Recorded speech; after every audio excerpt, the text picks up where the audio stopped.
ዛሬ ይዤላችሁ የመጣው ታሪክ እስከ መጨረሻው ሰከንድ ድረስ ከመቀመጫችሁ ሳትነሱ ልባችሁን በፍርሃትና በጉጉት አንጠልጥሎ የሚይዝ እውነተኛ የህይወት ማዕበል ነው። ይህን ድንቅ ታሪክ አብረን ከመጀመራችን በፊት ግን ቪዲዮውን አሁኑኑ ላይክ በማድረግ ጀምሩት። የእናንተ አንዲት ላይክ ይህ ታሪክ ለብዙ አበቦች እንዲደርስ ትልቅ በር ትከፍታለች።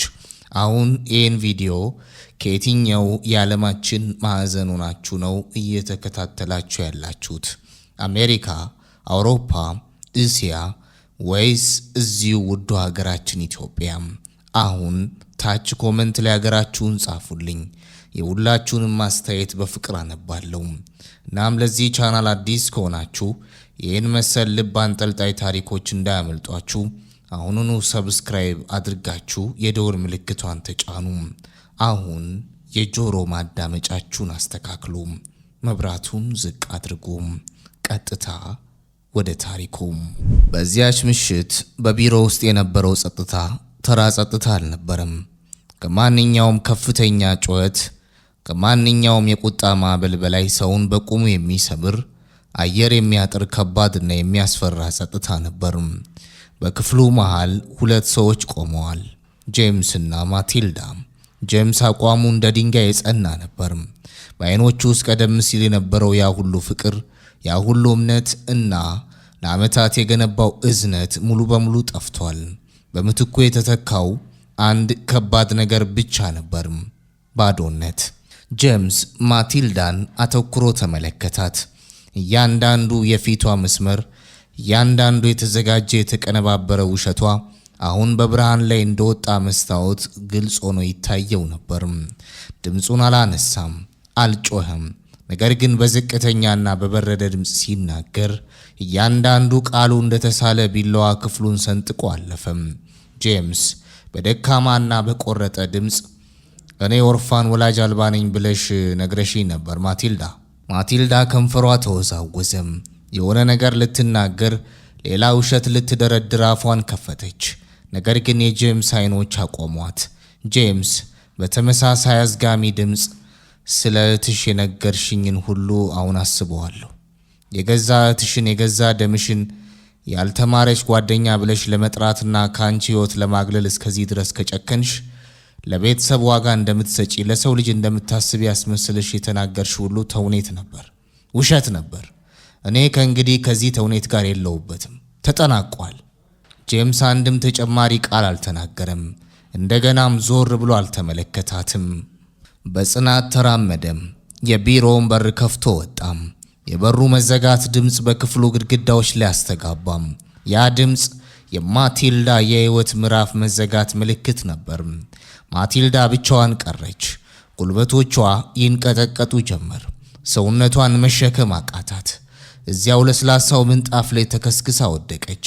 እጆቿን በፊቷ ላይ ሸፍና ማልቀስ ጀመረች።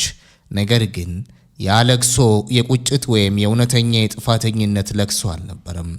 የሽንፈት፣ የቁጣና የደረደረችው ልቧ ያመጣው የመራራነት ለቅሶ ነበር። በአእምሯ ውስጥ ጥቁር አውሎ ንፋስ ይሽከረከር ነበር። የገዛ ጥፋቷን ከማየት ይልቅ አሁንም የጥላቿን ቀስት ወደ ሌላ ሰው ትመዝ ነበር። ማቲልዳ በለቅሶና በቁጣ ድምፅ ለምን ያቺን መከረኛ እህቴንና ልጇን ወደ ሲኦል አመጣኋቸው? ለምን ዲትሮይት ውስጥ በድህነትና በራብ እንዲበሰብሱ መተው ነበረብኝ? ይህ ሁሉ የእሷ ሴራ ነው፣ የእሷ ቅናት ነው ህይወቴን ያበላሸው። እንደ ልማዷ ለእያንዳንዱ ውድቀቷ፣ ለእያንዳንዱ ላጣችው ነገር ተጠያቂዋ እህቷ ነሳ እንደሆነች ለራሷ ነገረች።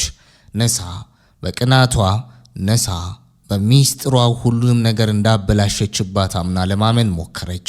ነገር ግን እውነታው ከምንም በላይ ከባድ ነበር። በዚያች አንዲት ከሰዓት በኋላ ውስጥ ማቲልዳ ሁሉንም ነገር አጣች። ለወራት የደከመችበትንና ስሟን ያወጣዋል ብላ ያሰበችውን ዋና ፕሮጀክት አጣች። የህይወቷ አካል ያደረገችውን ሀብቱንና ማዕረጉን የተመኘችበትን እጮኛዋን አጣች። ከሁሉም በላይ ደግሞ በዚያ ትልቅ ህንፃ ውስጥ ያለማንም ሰው ለሷ የነበረውን የመጨረሻውን የሰው ልጅ አክብሮት በገዛ እጇ ገደለች። ማቲልዳ በገዛ ጥላቿ ጨለማ ውስጥ ተከስክሳ በምትወድቅበት በዚያችው ምሽት በሌላኛው የሴኡል ክፍል ግን ሙሉ በሙሉ አዲስ ንጋት እየፈካ ነበር። የነሳ ሕይወት ያዘገመበት አቅጣጫ ሙሉ በሙሉ ተለወጠ። የካምፔኑን የገበያ ጥናት ፕሮጀክት በይፋ ከተረከበች በኋላ ሕይወቷ ከጽዳት ሰራተኛነት ወደ ዋና አስተዳዳሪነት የተሸጋገረበት ፍጥነት አስደናቂ ነበር። ከእንግዲህ በሌሊት ጨለማ ውስጥ የጽዳት ልብሷን ለብሳ ቢሮዎችን አጠርግም። በምትኩ የአዲሱን ካምፔን ስትራቴጂ የምትቀርጽና ቁጥሮችን የምትተነትን ዋና ባለሙያ ሆነች። ነገር ግን ከዚህ አዲስ የሥራ ኃላፊነት ጋር አብሮ የመጣውና ነሳ በፍጹም ያላሰበችው አንድ ትልቅ ነገር ነበር። ከታኦንግ ጋር የተደረጉ እውነተኛ ጥልቅና ግልጽ ውይይቶች። ምሽት ላይ የህንፃው መብራቶች እያበሩ ሌሎች ሰራተኞች በየቤታቸው ሲበታተኑ በዋናው ቢሮ ውስጥ ሁለቱ ብቻ ይቀሩ ነበር። በጠረጴዛው ላይ የተበተኑት የገበያ ጥናት ሰነዶች፣ የሽያጭ ግምገማዎችና የካምፔን ፕሮፖዛሎች ነበሩ።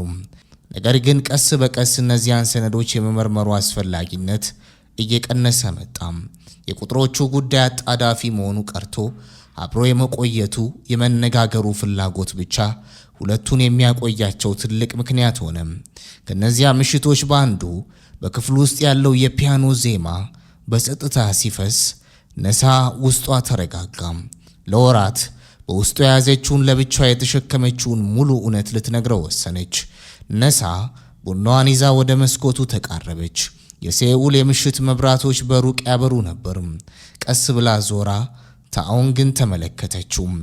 ነሳ በተረጋጋና በዝቅተኛ ድምፅ ታኦንግ ታውቃለህ ሆፕ በዚሁ ህንፃ ኮሪደር ውስጥ በድብቅ መመላለስ የጀመረችው እንዴት እንደሆነ?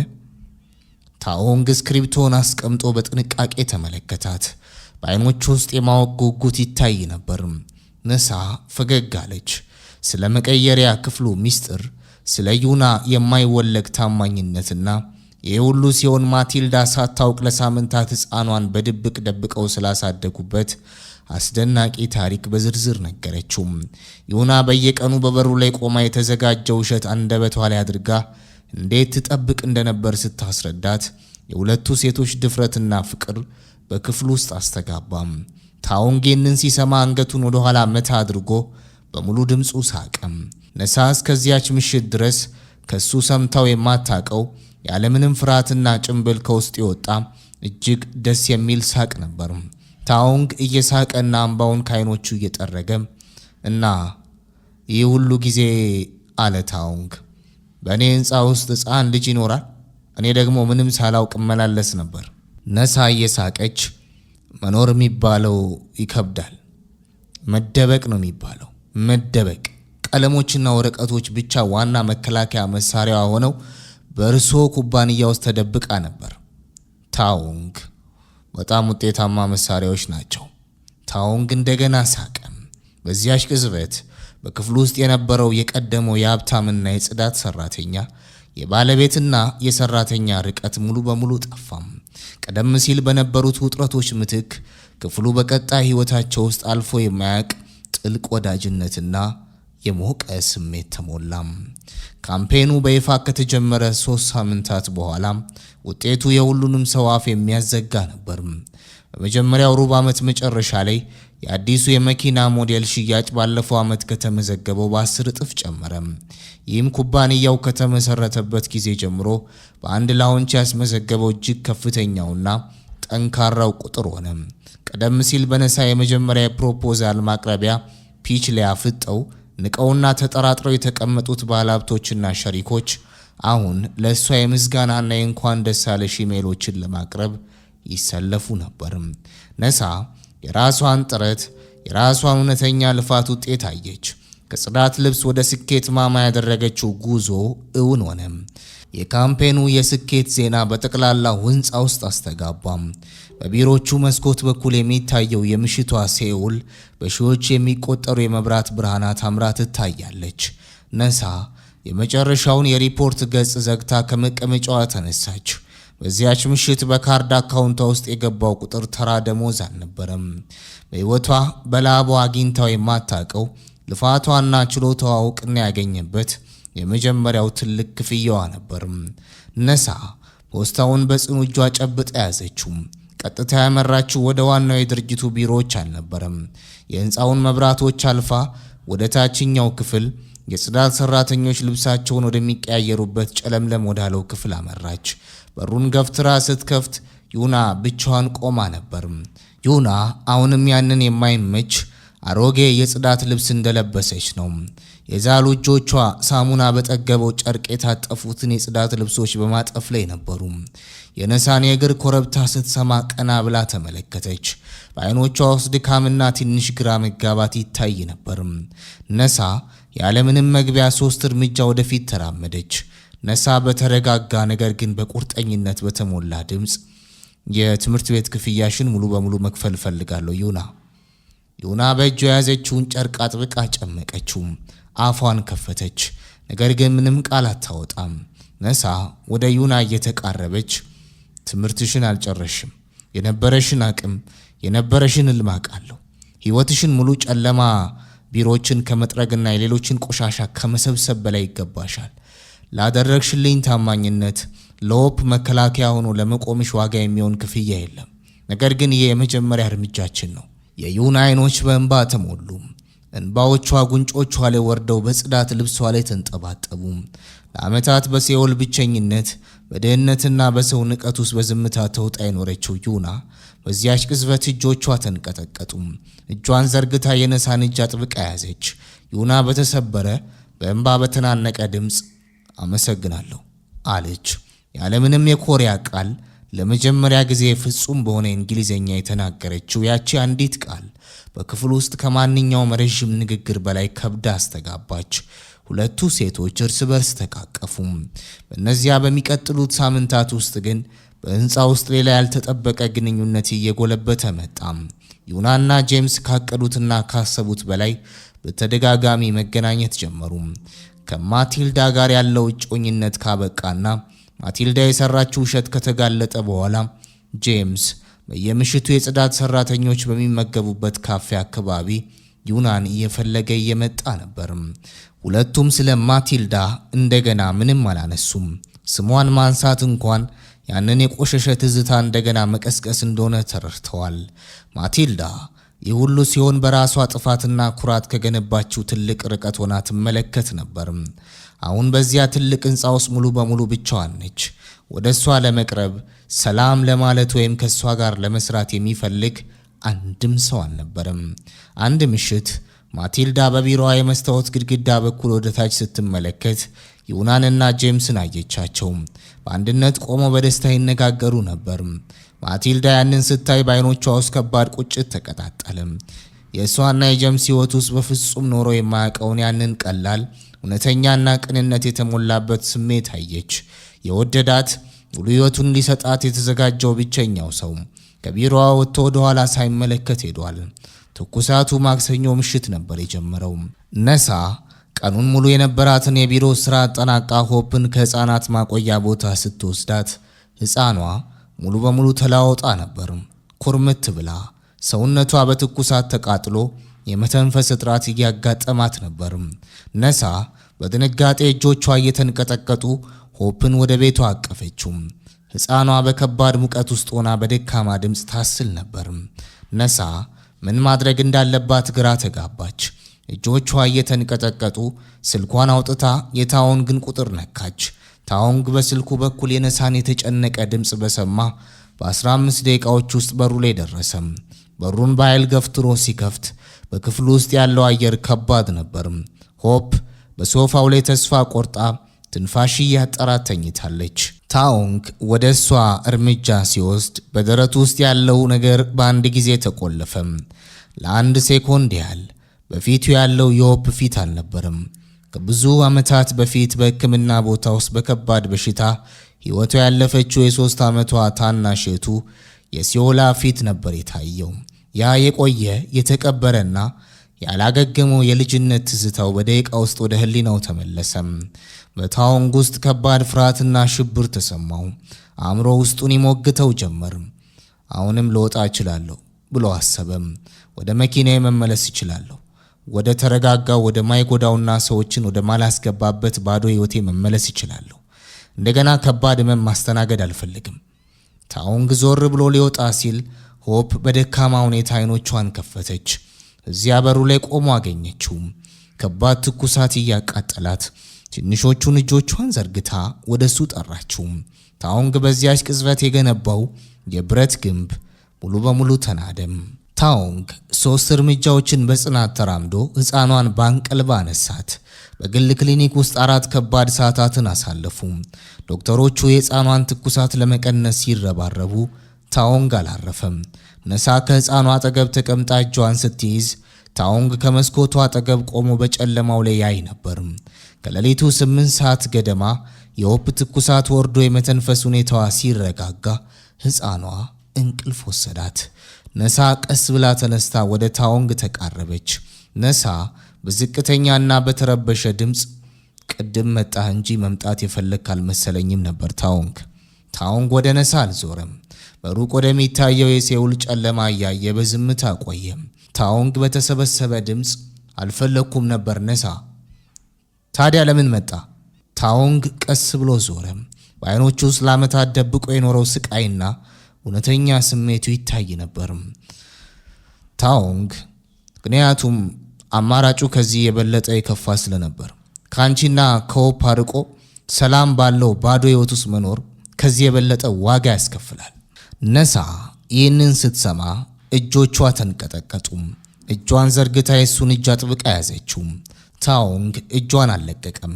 እስከ ሌሊቱ መጨረሻ ንጋት እስኪተካ ድረስ ሁለቱም እርስ በርስ ተያይዘው በዚያች ክፍለ ጊዜ ውስጥ ቆሙ። በጸደይ ወቅት አንዱ ውብ ምሽት ታኦንግ ነሳን በከተማዋ እጅግ ዘመናዊና ውድ በሚባለው የምሽት ምግብ ቤት ውስጥ ራት ጋበዛት።